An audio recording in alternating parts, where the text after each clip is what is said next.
nous traitez de porc. On prend ça, on fait pour nous avec, jusqu'à on crée même notre logo. Ça vous énerve.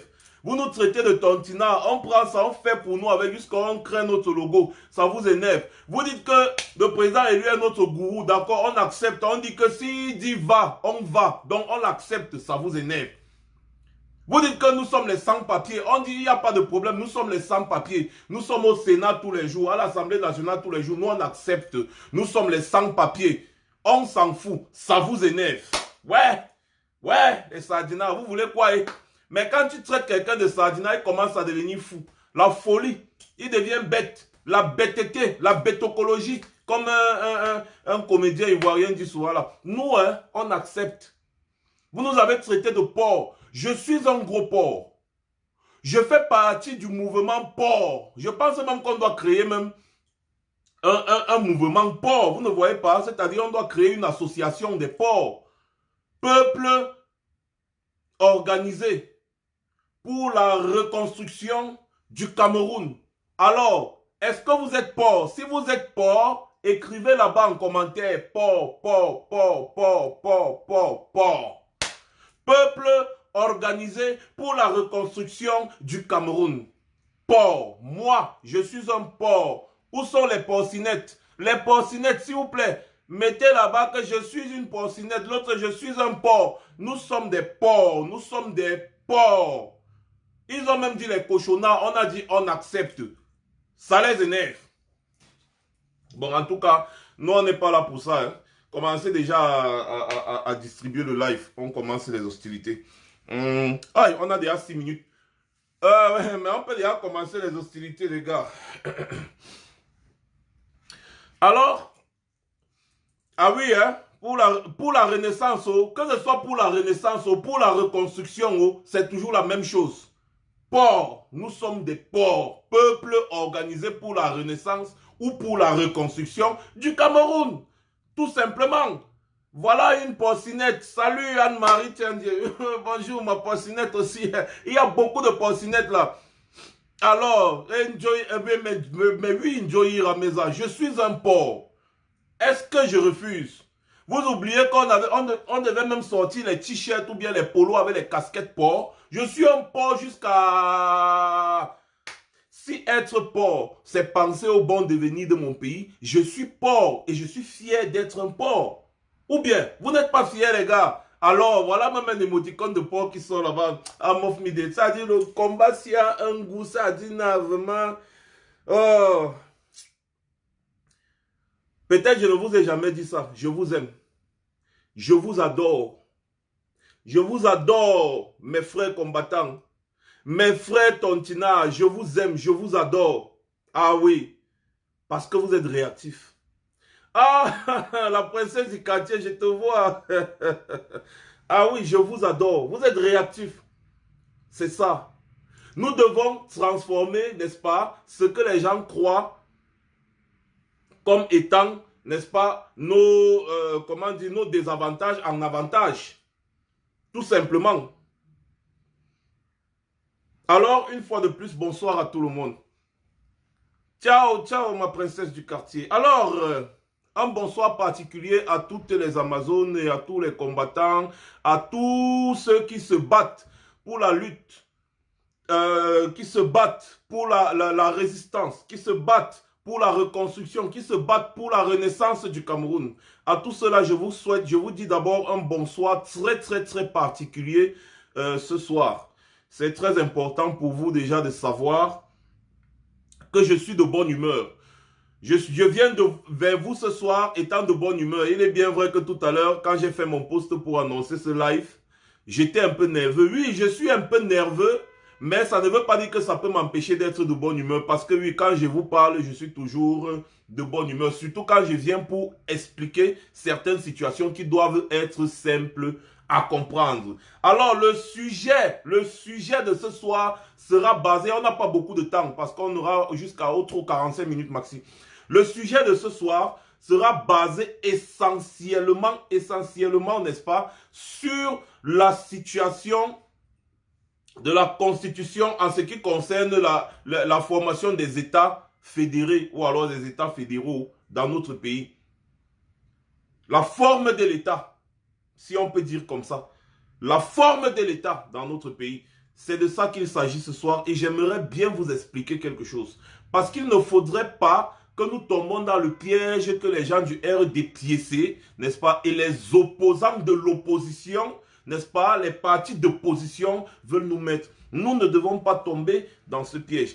Tout combattant digne de ce nom, doit œuvrer d'abord pour la conciliation avec nos frères de l'Ambazonie, que certains appellent encore des régions du nord-ouest et du sud-ouest Cameroun. Nous devons œuvrer pour la conciliation, pour la réconciliation. C'est très important. C'est ça qui doit être notre priorité. Dois-je vous rappeler que ça fait 3 ans que ces gens meurent? Ça fait 3 ans que nos frères meurent. Ça fait 3 ans que nos frères ont décidé de ne plus se laisser faire face à la barbarie, à la tyrannie, à l'injustice de ce régime satrapique et criminel. Ça fait 3 ans qu'ils sont seuls dans leur combat. S'il vous plaît, soyons un peu logiques. Quand on veut quelque chose, on se bat pour l'obtenir. On se bat pour avoir ce qu'on veut. Et c'est ce que nos frères ont compris. Nos frères d'expression anglophone, nos frères ambazoniens ont compris cela. Qu'on ne peut rien obtenir sans se battre. S'il y a le multipartisme aujourd'hui, et s'il y a un semblant d'indépendance, un semblant de démocratie au Cameroun aujourd'hui, eh bien c'est parce que nos pères, les Ernest Ouandjé, les Félix Moumié, tous ceux que vous connaissez, tous ces grands combattants se sont battus pour qu'on obtienne un semblant, même comme tout ne s'est pas passé comme eux ils voulaient, mais ils se sont battus. On les a traités de tous les noms. Ce sont des tueurs, il faut les tuer. Ce sont des maquisards, ce sont les ceci. Ils ont résisté. Au final, ils ont obtenu ce qu'ils voulaient à peu près. Mais ils se sont battus. Ils ont osé. Nos frères des régions du nord-est et du sud-ouest, qu'on appelle aujourd'hui Ambazonie, ont décidé de ne plus bavarder, mais de se battre. À Salot Field Marshal, ils ont décidé de se battre contre ce régime tyrannique. Le résultat, on est déjà à plus de 12 000 morts. Le résultat, on est déjà à plus de 700 000, voire 800 000 déplacés et réfugiés. Est-ce que vous vous rendez compte qu'il y a au moins 400 villages qui ont été brûlés, rasés de la carte? Combien d'enfants ne vont pas à l'école depuis 3 ans aujourd'hui? Ils sont seuls dans leur konam. Ils se battent seuls. Pendant ce temps, nous, on fait quoi? On commente l'actualité. On commente. Quand on a trop tué, on fait une petite manifestation ici en Occident. Mais là-bas au pays, il y a la volonté. Il y a une certaine volonté, mais d'une certaine catégorie de personnes qui veulent se battre. Mais la détermination est où? Nos frères anglophones, ne nous voilons pas les yeux. C'est à cause de leur lobbying, c'est à cause d'eux que le Conseil de sécurité se réunit aujourd'hui jusqu'à mettre le cas du Cameroun sur la table et parle de crimes contre l'humanité, on parle de génocide et tout. C'est le problème que nos frères anglophones ont posé. C'est à cause de cette guerre que le Conseil de sécurité se réunit aujourd'hui, que vous voyez les sanctions internationales tomber sur le régime de Yaoundé, que vous voyez ci ou ça, ou ci ou ça. Ça fait plus de 3-4 ans que ces gens mènent un lobbying intense. Si ça ne dépendait que de notre crise post-électorale, on allait bagarrer encore longtemps. Mais nos frères des régions du nord-est et du sud-ouest, nos frères ambazoniens, se sont levés. Non seulement ils sont en train de mener une bataille sur le terrain, mais ils sont en train de mener une bataille de lobbying. Nous avons commencé à les accompagner en 2018. Mais eux, ils se battaient déjà et ils mouraient déjà depuis. Et c'est seulement eux qui meurent. Ils meurent. Ils sont en train de réclamer aujourd'hui leur État, leur pays, la séparation. Ils réclament la séparation, ils réclament leur pays aujourd'hui. Nous, parce que nous ne voulons pas vraiment nous séparer de nos frères, nous optons, n'est-ce pas, pour un fédéralisme. C'est une proposition. Maintenant, ils sont libres d'accepter ou de refuser. C'est une proposition. Nous ne pouvons pas commencer à brûler les étapes. Parce que c'est ça qui fait souvent nos frères se fâchent et ils ne veulent pas embrasser notre combat. À cause de cette hypocrisie que nous avons souvent, nous, de l'autre côté du Mungo, d'expression francophone. Nous avons une certaine hypocrisie de croire que les gens peuvent se battre comme ils se battent. Ils peuvent mourir comme ils meurent depuis 3 ans pour que nous venons encore leur imposer notre volonté. Non, mais soyons sérieux. Soyons sérieux. Au lieu de les écouter, de consolider, de régler le problème, nous on veut encore leur imposer notre volonté. D'accord, vous dites que vous voulez le fédéralisme, d'accord, on va vous donner le fédéralisme à 10 États. Quelle ignominie! Non, c'est impossible. Fédéralisme à 10 États. Comment? Ça commence comment? Vous avez d'abord fait quoi pour avoir le fédéralisme à 10 États là? Qu'est-ce que vous avez fait? Vous pensez que nos frères vont accepter ça comme ça? Mais non. Ils étaient en train de nous demander depuis de revenir à la constitution de 1961, du 1er octobre 1961, qui parlait de la République fédérale du Cameroun, avec un vice-président anglophone ou un vice-président anglophone, comme on disait avant, comme c'était avant. Voilà, c'était leur revendication. Pourquoi à cette époque-là, on n'a pas tous embrassé le combat? Rare, nous étions très rares sur la toile à les supporter. Nous étions très rares à les supporter dans ce combat. Aujourd'hui, le bon sens veut qu'on se taise, qu'on se consolide, qu'on se réconcilie, qu'on commence par quelque part. Si déjà ils acceptent même ce fédéralisme à 2 États, ce sera une étape. Une étape pour continuer. Pourquoi pas plus tard? Plus tard, à fixer des bonnes bases et aller jusqu'à 5 États fédérés. Pour le moment, ce n'est pas de ça qu'il s'agit. Sur quelle base est-ce qu'on va se lever et on va commencer à parler de fédéralisme à 10 États? Vous ne voyez pas vous-même que c'est pour consolidariser le tribalisme? Voilà le Sud qui dit déjà que le Sud est un État à part entière. Donc, c'est pour consolider le tribalisme. Parce que quand vous regardez au pays, la région du Sud, Boulou, la région du centre, Betty, machin, truc, la région de l'Est, il y a, je ne sais pas où c'est les Manguissa, les trucs, les Pygmées, machin, truc. Tu vas voir, la région du Nord, il y a beaucoup de Fulbé, vous voyez que ça ne va pas consolider le pays. Au contraire, ça va diviser le pays en régions tribales. Mais ce n'est pas maintenant qu'il faut parler de ça. Il faut parler de la consolidation. Ou la consolidarisation, je ne sais même plus. Il faut consolidariser. Il faut d'abord se réconcilier. Il faut d'abord amener nos frères à revenir parce que nos frères sont déjà partis. Et on ne va pas les amener à revenir en leur imposant encore quelque chose. C'est sur quelle base? Eux, ils ont une base. Ils sont en train de parler de la première constitution du Cameroun. Parce que avant octobre 1961, le Cameroun tel qu'on le connaît aujourd'hui n'existait pas. Je mets quiconque au défi de me prouver le contraire. Le Cameroun, avant le 1er octobre 1961, le Cameroun tel qu'on le connaît aujourd'hui n'existait pas. Où c'est les 475 000 km². Le Cameroun ne faisait pas 475 000 km². La République du Cameroun, c'est plus le sort d'un Cameroun qui est venu se rallier. C'est ça qui fait la somme de ce territoire qui fait 475 000 km². Si le nord d'un Cameroun s'était aussi rallié au Cameroun, au lieu de se rallier au Nigeria, on allait avoir plus de 475 000 km². Donc, le Cameroun tel qu'on le connaît aujourd'hui a une histoire. Et c'est sur cette histoire que nos frères se basent pour revendiquer. C'est sur cette histoire que nos frères se basent pour revendiquer. Vous ne voyez pas qu'il est malsain aujourd'hui de venir parler d'un fédéralisme à 10 États pour le moment? Ce n'est pas de ça qu'il s'agit pour le moment.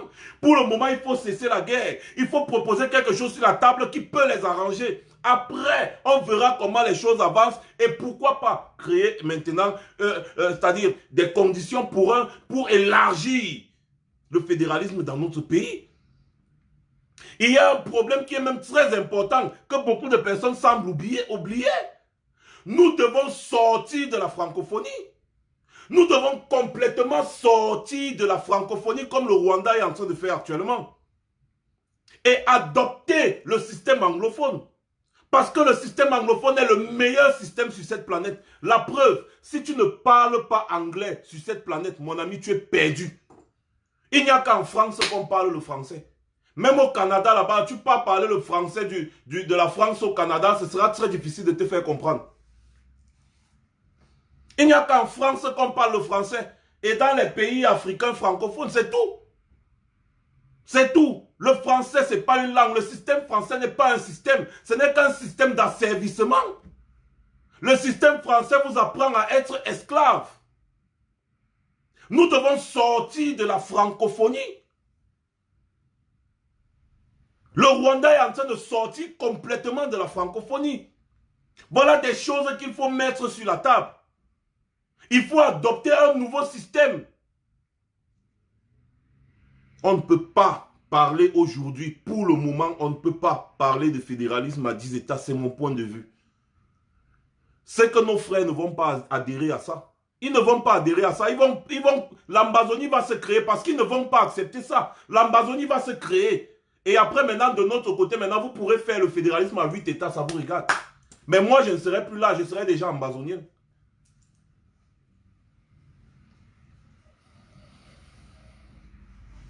Je serai déjà ambazonien. Maintenant, on ne peut pas, les gars. On ne peut pas. Il y a certaines choses que quand on se prononce, après avoir fouillé, quand même, essayons un peu de respecter nos frères qui sont morts pour qu'on arrive au niveau où nous sommes si actuellement. Quand même, ce sont eux qui meurent tous les jours. Nous, on doit leur demander, vous voulez quoi? Voici ce qu'on vous propose. Ça doit être d'eux à nous pour continuer de rester parce que plus ça continue, et après vous allez entendre l'Ambazonie est maintenant un pays. Si on continue à jouer à ce jeu, si on continue de jouer à ce jeu, les gens qui viennent aujourd'hui se mettre à parler, non, il faut vraiment le fédéralisme à 10 États. Sur quelle base? Vous, bon d'accord les gars, levez-vous, allez chasser Paul Biya, comme ça vous pourrez imposer aussi votre décision. Oui, les gars, levez-vous, allez chasser Paul Biya de tout dit, c'est Paul Biya qui bloque tout. Vous voulez le fédéralisme à 10 États, ok, levez-vous, allez chasser Paul Biya. Sacrifiez, le sacrifice aussi. Comme ça là, nos frères vont dire d'accord, nous nous sommes sacrifiés, vous vous êtes sacrifiés. Parlons maintenant à table égale. Pour le moment, nous ne sommes pas égaux. Nos frères sont en train de revendiquer avec des armes en main. Ils sont en train de mourir. Leurs familles, ils perdent. Leurs enfants, ils perdent. Leurs parents, ils perdent. Alors on doit se taire quand ils sont en train de parler. Parce que nous n'avons pas encore les couilles qu'ils ont. On doit se taire. Et si on veut consolider, on veut la paix, si on veut la réconciliation, on doit les écouter à 99%. Et ce que nous on dit, ce sera seulement pour accompagner. Ce sera juste pour accompagner. Parce qu'ils ont le cœur de faire ce que nous on n'arrive toujours pas à faire. Pourtant, nous sommes majoritaires. Vous pensez que les gens qui ne font que mourir là, ils vont laisser ça comme ça? Ils vont laisser ça comme ça? Non, ils ne peuvent pas laisser ça comme ça. Pour qu'on vienne encore leur imposer, on dit bon d'accord. Depuis là, ils étaient en train de parler de fédéralisme à 2 États depuis. Pourquoi est-ce qu'on n'a pas dit que non, 2 États c'est pas bon, 10 États c'est mieux? Ils ne devaient pas avoir la guerre. Ils ne devaient pas avoir la guerre. Il faut que les gens arrêtent de parler de fédéralisme à 10 États là pour le moment. Pour le moment, ça c'est ma position. Pour le moment, il faut que les gens arrêtent de parler de fédéralisme à 10 États. Pour le moment, ça ne se fait pas. Rappelez-vous bien qu'il y a eu tromperie. Il y a eu tromperie. Le Cameroun connaît des dates. Normalement, c'est le 1er octobre qu'on doit fêter la fête nationale. Normalement, ce n'est pas le 20 mai. Le 20 mai rappelle, c'est-à-dire le 20 mai rappelle, je ne sais pas trop ce que je peux dire, des mauvais souvenirs à nos frères ambazoniens. Le 20 mai, parce que c'est le jour où on les a dupés, c'est le jour où on les a trompés. Donc il serait malsain aujourd'hui de continuer de fêter la fête nationale le 20 mai. Il parle de fête de l'unité nationale, moi je dirais la fête de la tromperie nationale. Parce que le 1er janvier 1960, lorsque la République du Cameroun, le Cameroun oriental, obtient son indépendance, le Southern Cameroun et le Northern Cameroun étaient de leur côté, ils n'avaient rien à faire avec l'indépendance que nous avons obtenue. Pourquoi est-ce que nous avons accepté de signer le papier de l'indépendance sans d'abord faire la réunification? Voilà là où la première trahison commence.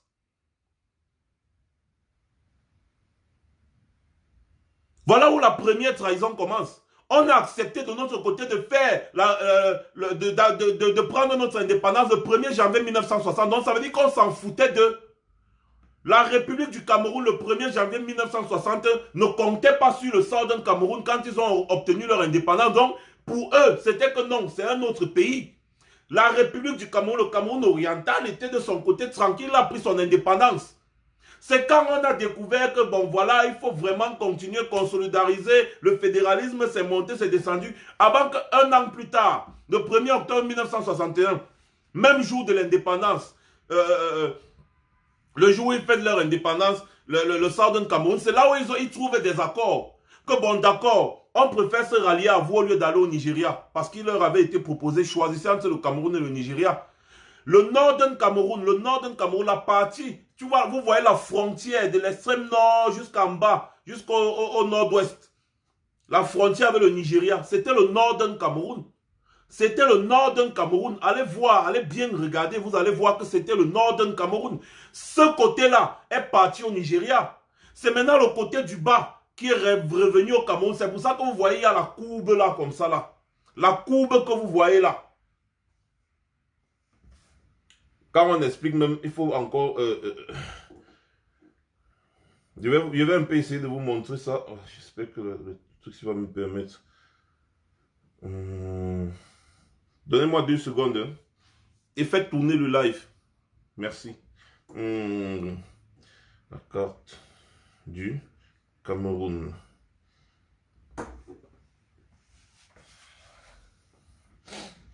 Voilà. Donc,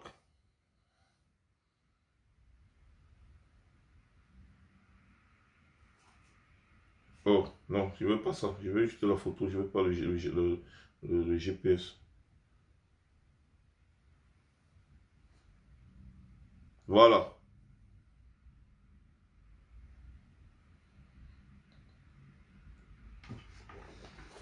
Vous voyez la courbe-ci, tout ça, comme ça, là, la courbe-ci, comme ça. C'était le Northern Cameroun. Et ça, c'était le Southern Cameroun. Ça, c'était le Southern Cameroun. Là, c'était le Northern Cameroun. La partie-ci a décidé de se rattacher au Nigeria. Je vais essayer de chercher l'ancien drapeau pour que vous compreniez mieux.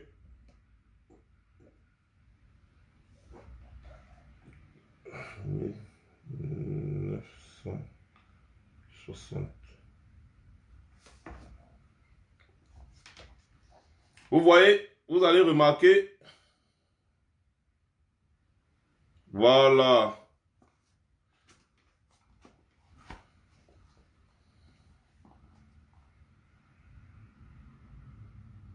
Oh, Sarah.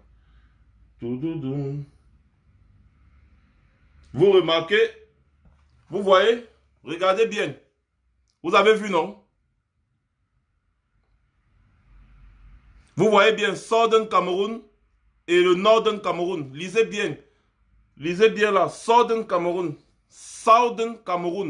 et Northern Cameroun. Northern Cameroun et Southern Cameroun. Juste en bas. Et après maintenant, quand le Northern Cameroun, vous allez voir maintenant que le Northern Cameroun a décidé de se rattacher au Nigeria. Là, ça se voit encore bien. Le Southern Cameroun, vous allez voir la petite frontière géographique ici. C'est ça, le Southern Cameroun, c'est ça ici en bas. Et voilà le Northern Cameroun en haut. Vous voyez le Northern Cameroun, remarquez bien. Et maintenant, après maintenant, 1960, voilà, ça c'était encore le 1er janvier. Voilà la date.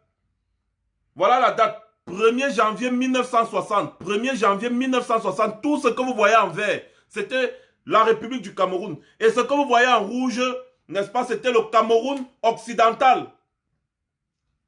Voilà. Maintenant, le 1er juin 1961 au 1er octobre 1961, le Northern Cameroun décide de se rattacher au Nigeria et le Southern Cameroun reste. Voilà ça, de juin au 1er octobre 1961. Et après maintenant, voilà ce que c'est devenu la République. Voilà ça.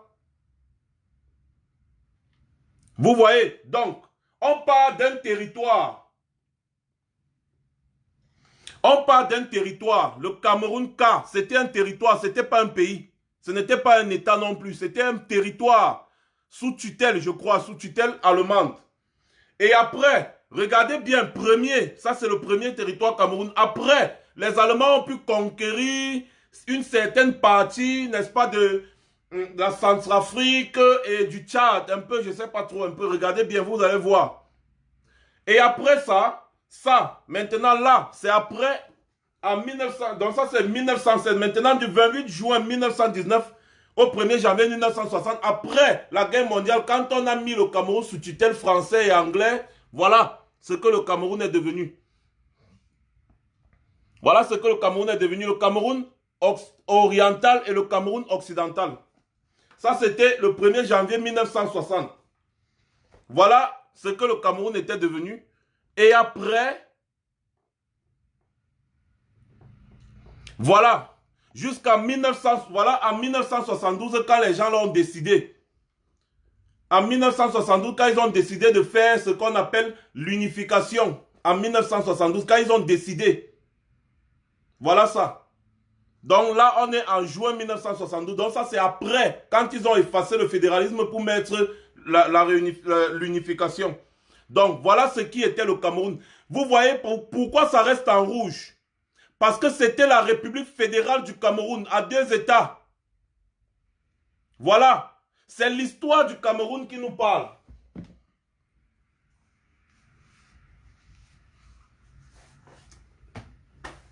C'est l'histoire du Cameroun qui nous parle. Donc vous allez remarquer que le Cameroun n'existait pas avant 1961. Si on voulait rester, si les gens, les ambazoniens avaient décidé de rallier le Nigeria, c'est que toute la zone là, le golfe de Guinée et tout ce que vous savez, devait appartenir au Nigeria. Avec toute l'histoire que vous voyez là, toutes ces modifications que vous voyez là, la création de l'État du Cameroun, la République du Cameroun, l'histoire là commence en 1960. Parce que vous ne pouvez pas être un pays quand vous n'avez pas obtenu votre indépendance. Les petits analystes du dimanche qui sont sur les plateaux télé tous les jours en train de tromper les gens pour dire non, le Cameroun existait depuis avant 1800 machin, le Cameroun n'était pas un pays. Ce n'était pas un pays, c'était un territoire. On ne peut pas parler de la République, on ne peut pas parler d'un pays aujourd'hui, vous nous ramenez dans les affaires de 1800. Avant 1960, le Cameroun n'était pas un pays parce que c'était sous colonie, sous tutelle, machin, tout, ce n'était pas un pays indépendant. Ce n'était pas un État indépendant. On obtient notre indépendance le 1er janvier 1960. Voilà là où le début de l'histoire du Cameroun, du pays, de la République du Cameroun, tel qu'on connaît aujourd'hui, a commencé. 1er janvier 1960, quand on obtient notre indépendance. Et maintenant, l'histoire du Cameroun s'écrit complètement le 1er janvier 1961, quand une partie du Cameroun occidental décide de rejoindre le Cameroun oriental qui avait déjà obtenu son indépendance. Pourquoi est-ce que le Cameroun oriental avait accepté d'obtenir son indépendance sans faire la réunification avant? Ce n'était pas, c'était des territoires. Vous avez vu la partie de la Centrafrique qui est maintenant partie en Centrafrique. On doit aussi aller revendiquer ça. N'est-ce pas, ça appartient à la Centrafrique depuis. La Centrafrique pouvait très bien décider de se joindre au Cameroun pour faire aussi un État. Mais non. Mais non. Mais oui, ils ont obtenu leur indépendance. C'est parce qu'ils fêtaient ça le 1er octobre 1960. Ils ont décidé de se réunir avec le Cameroun francophone. Vous remarquez bien, il y a une partie du territoire du Cameroun qui est partie en Centrafrique. Et une autre partie est partie au Nigeria. C'est toute une histoire. Et c'est sur cette base-là qu'on parle de fédéralisme au Cameroun. C'est sur cette base-là qu'il y a un problème aujourd'hui au niveau de la forme de l'État. C'est là où il y a un problème au niveau de la forme de l'État. Parce que si cette histoire n'existait pas, on ne devait pas être là en train de parler de la forme de l'État aujourd'hui. Donc apprenons à respecter un peu les gens.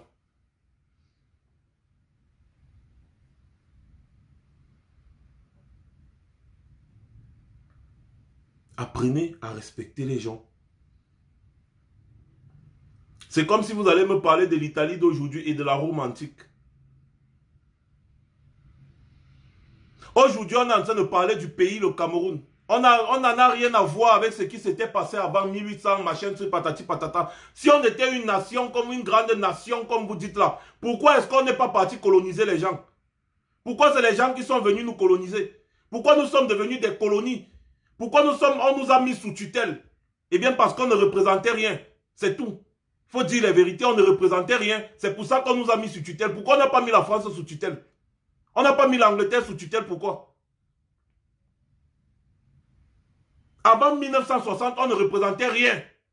On a obtenu notre indépendance, c'est là que notre histoire commence. Et on doit respecter l'histoire.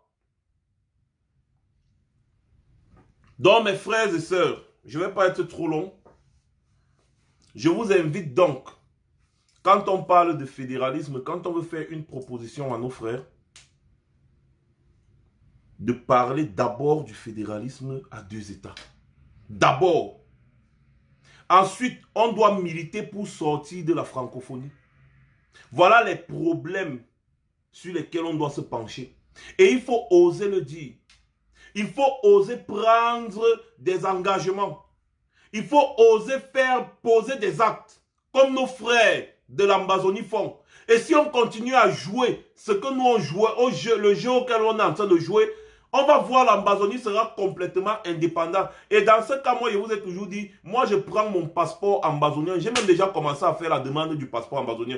Parce que puisque ça va toujours dans ce sens, où on veut toujours montrer qu'on est plus intelligent que nos frères ambazoniens, ça va finir par se diviser. On va rester avec notre intelligence qui ne nous amène rien là. C'est ça, les Mathias Eric Owonangini, tous ces gens qui sont sur les plateaux de télé, en train de dire qu'ils sont des docteurs, mais ils sont en train d'enfoncer le pays. C'est la même chose que nous sommes en train de faire. On veut montrer que nos frères sont trop bêtes pour mourir. Ils sont en train de revendiquer quelque chose. Nous, on est en train de dire non, il faut le fédéralisme à 10 États. Ça va commencer comment? On est en train de cracher encore sur eux. Il faut d'abord consolider le pays. Il faut qu'il y ait quelque chose sur la table qui puisse au moins les arranger. Essayez de... Parce qu'il y a encore certains modérés qui peuvent encore leur parler. Qui vous a dit qu'il est impossible que l'Ambazonie devienne un État complètement indépendant? Ce n'est pas impossible. Ça a déjà commencé au Brésil. Ça veut dire que leur drapeau est déjà affiché quelque part dans un pays. Un pays qui a aussi son mot à dire. Ça part petit à petit. Après, ce sera 2 pays. Après, vous allez entendre qu'il y a l'ambassade de l'Ambazonie quelque part. Et après, maintenant, ce sera normal que les gars commencent à chasser tout. Ils vont demander l'aide pour chasser tous les militaires envahisseurs de leur territoire. Et ils auront droit à cette aide-là. Et il y aura maintenant leurs États qui les soutiennent, qui vont maintenant vraiment les financer. Parce que jusqu'à présent, on ne les finance pas encore. Jusqu'à présent, les gars se battent encore eux-mêmes, on ne les finance pas encore. Quand ils vont avoir maintenant des soutiens, les États qui les reconnaissent comme étant des pays, et qui vont dire, bon, maintenant, aujourd'hui, on va vous soutenir.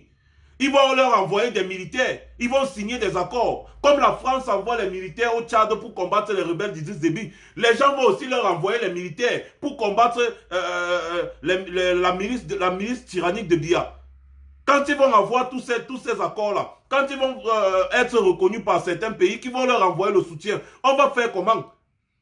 On sera obligé de diviser le pays comme l'Érythrée. C'est exactement l'histoire de l'Érythrée qui est en train de se répéter au Cameroun. Mais nous sommes là, on continue à jouer au plus intelligent.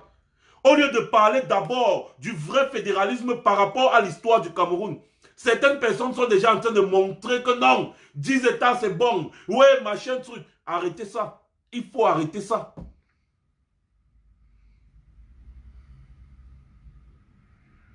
Il faut arrêter ça.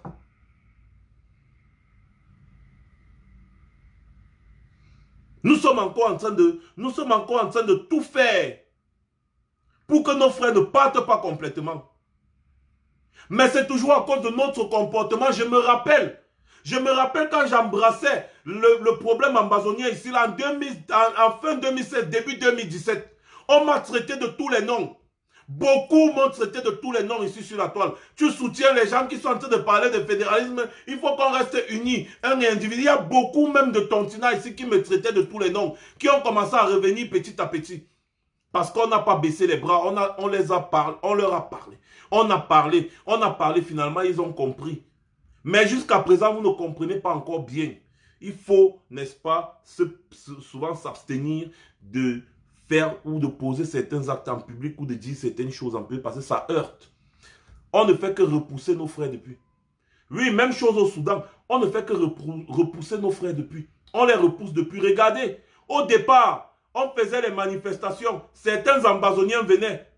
Maintenant, ils ne viennent même plus. Pourquoi? Parce qu'ils ont remarqué que nous, on se concentre seulement sur un problème au lieu de les mettre dans ce problème. Ils ne se reconnaissent pas dans ce drapeau vert où jaune avec une étoile. Impossible. Il faut commencer à mettre le drapeau là de côté et utiliser le drapeau à 2 étoiles. Depuis là, les commandes de drapeau qu'on a passé traînent. Sinon, je devais avoir mon drapeau depuis. Mais vous avez remarqué, la BAS a déjà adopté son drapeau 2 étoiles. Vous avez remarqué, le caporal Grillé, le commandant Kemta, il a déjà son drapeau 2 étoiles depuis. Il y a beaucoup d'autres combattants qui utilisent maintenant les drapeaux 2 étoiles. Vous tous, vous devez commencer à utiliser les drapeaux de 2 étoiles là. Pour montrer à nos frères que nous sommes avec vous. D'abord, on commence par là. C'est là, on doit d'abord régler ce problème-là. On doit revenir à la constitution de 1961. C'est ça qui pose problème jusqu'à aujourd'hui. La constitution de 1961, c'est ça qui pose problème. C'est à cause de cette constitution qu'il y a la guerre. On doit revenir à cette constitution de 1961, le 1er octobre. La République fédérale du Cameroun. Le drapeau qu'on est en train d'utiliser aujourd'hui, avec le nom la République du Cameroun qu'on utilise, c'est un nom que Paul Biya a donné. Paul Biya a donné le nom la République du Cameroun seul. Quand Ahidjo mourait, c'était la République unie. La République unie. Le mot uni là, ça racontait beaucoup de choses. Ça racontait beaucoup d'histoires. La République unie du Cameroun. Quand Ahidjo mourait, Paul Biya est venu, il a enlevé uni là. Seul, il n'a demandé à personne. Il a enlevé les bêtises, il a mis la République du Cameroun, un point trait. Sachant très bien que ça allait créer beaucoup de problèmes. Donc le nom, la République du Cameroun là, c'est Paul Biya qui a mis ça. On doit revenir à la République fédérale du Cameroun. La République fédérale du Cameroun. Et on doit prier que nos frères acceptent même encore. On doit prier. On doit prier. Adopter le drapeau à 2 étoiles là. Adopter le drapeau à 2 étoiles là. C'est par là que nos frères vont comprendre que nous sommes toujours avec eux. Arrêtez de cracher sur les morts. 12 000 morts, 13 000 morts. Vous vous rendez compte? 12 000, 13 000. Les centaines de villages brûlés. Les centaines de milliers de déplacés. Les dizaines de milliers de réfugiés. Et on va venir encore les insulter en disant non, c'est mieux le fédéralisme à 17. On veut encore leur imposer notre volonté. Comment? On ne se bat pas. Les gens sont en train de se battre. Nous, on ne fait rien, à part bavarder. Et après, quand on voit comment les choses avancent, oh, le Conseil de sécurité dit ceci, oh, l'Allemagne dit cela, l'Angleterre est montée, l'Angleterre est descendue. Maintenant, on vient encore montrer, on veut montrer aux yeux du monde que nous sommes les plus intelligents. Ah, messieurs, on va vous imposer notre volonté. On va parler du fédéralisme à 10 États. Sur quelle base? Nos frères ambazoniens ont une base juridique sur laquelle ils se fondent pour parler de séparation ou de fédéralisme à 2 États. Nous là, on va venir sur quelle base? Dans ce cas, laissons, ils créent leur pays et ensuite maintenant notre Cameroun à nous là, francophones là, comme nous sommes trop intelligents, on va faire notre fédéralisme à 8 États, non? On fait le nord, le sud, l'est, l'ouest, machin, le centre, tout ça, la Damawa, l'extrême nord. On fait nos 10 États, on reste tranquille. Donc comme ça, le nord-ouest et le sud-ouest, ça devient l'Ambazonie. Tranquille. Et maintenant, même en Ambazonie, ils peuvent encore faire maintenant leur fédéralisme à 2 États. C'est-à-dire que les gars font le nord-ouest et le sud-ouest. Là, les gars disent comme, bon, Ambazonia, c'est un État fédéré. Hein, donc, du coup, il y a 2 États. Tranquille. Oui, on peut faire comme ça. Comme ça, je ne vais pas prendre mon passeport définitivement. Je m'avais m'installer en Ambazonie. C'est l'Afrique qui gagne. Tant que les gens ne meurent plus, c'est ça qui est bon. C'est ça qui est l'essentiel. Voilà. Donc, mes chers frères et sœurs, en passant pour terminer ce direct, je veux passer un message à Bébé Joufflu. Bébé Joufflu, tu as entendu comment j'ai parlé de ton business que tu ne veux pas laisser à la présidence avec les avions et tout ça, non? Tu es parti à, je ne sais pas si c'était avec Radio bien, ou tu es parti dire que non, tu n'as jamais traité toi les affaires d'avion avec la présidence. Bébé Joufflu, j'insiste encore. Tu traites les business avec la présidence de la République là. Tu traites des business là-bas. Tu traites les business avec les affaires d'avion, les machins. Tu es parti dire que tu ne loues pas les avions. Oui, tu ne loues pas les avions, mais tu es aussi un démarcheur, non? C'est même pas la même chose. Tu fais les business d'avion avec Paul Biya. Oui, on le dit. Et le monde entier va connaître que vous êtes des roublards. Vous ne déposez pas les candidatures. Mais vous dites que vous voulez la majorité à l'Assemblée nationale. Vous partez compétir avec 30 candidatures. Et comment vous allez faire pour avoir la majorité? Comment vous allez faire? Vous allez voter quelle loi? De toutes les façons, ce n'est pas de ça que je veux parler ce soir. J'ai fini de dire ce que j'avais à dire. Mes chers frères et sœurs, pensons, n'est-ce pas, au drapeau à 2 étoiles. Commençons par là. Le reste viendra. Le reste viendra. La justice et la vérité, c'est ça notre combat. Il faut oser. Parce que si on n'ose pas, on ne sait pas ce qui va se passer. Si on aura un résultat positif ou négatif. Il faut oser. Nos frères ambazoniens ont osé. Et aujourd'hui, ils sont en train d'obtenir ce qu'ils veulent petit à petit. Continuons le bavardage, hein, les gars. Continuons le bavardage. Et après, on va chercher à imposer notre volonté. Mais allez dire à Bébé Joufflu qu'il va bien se justifier. Moi, je connais. Et il sait que je connais. On connaît, on a tous vos dossiers. Et quand ça va aller loin, on va mettre les dossiers là avec les évidences dehors. Quoi, ni kérosène. On va mettre les dossiers, les rendez-vous que tu as avec les ponctes du régime. Tu penses que vous êtes trop cachés. Là où vous êtes cachés, là, c'est là où nous on dort. Pour le moment, on continue de vous laisser prendre des bonnes décisions. Parce que personne n'est vraiment sain. Personne n'est vraiment sain. Donc, vos petits business de suivi que vous faites, faites, mais ne jouez pas avec le peuple camerounais parce que quand ça va arriver à un niveau, on vous a dit, partez dans les élections, là on voit. Partez dans les élections, là on voit. C'est là où vous allez comprendre la compréhension. Voilà. Mes chers frères et sœurs, je vais vous laisser parce que tout à l'heure, moi, je veux suivre un peu le débat sur Equinox Soir, là. Nous sommes en train de... Les drapeaux, dès que ça va arriver, là, je vais vous dire qu'il y a des drapeaux. Je vais vous indiquer les endroits où vous pourrez trouver des drapeaux. 2 étoiles. 2 étoiles. 2 étoiles. Oui, Christian Djomo, il faut oser. Il faut oser. Je vous ai dit que le mouvement J'ose est déjà en train d'être remis sur pied. J'ose. Bientôt, je vais vous donner tous les détails. Il faut oser. J'ose. Voilà. Mettez ça dans vos têtes. Et ça ne va pas seulement se limiter au Cameroun. Parce que quand on va finir de résoudre les problèmes du Cameroun, on va élargir dans toute l'Afrique. La jeunesse africaine doit oser. Nous devons apprendre à oser. Parce que si on n'ose pas, on n'obtiendra jamais de résultats. Passez une bonne soirée.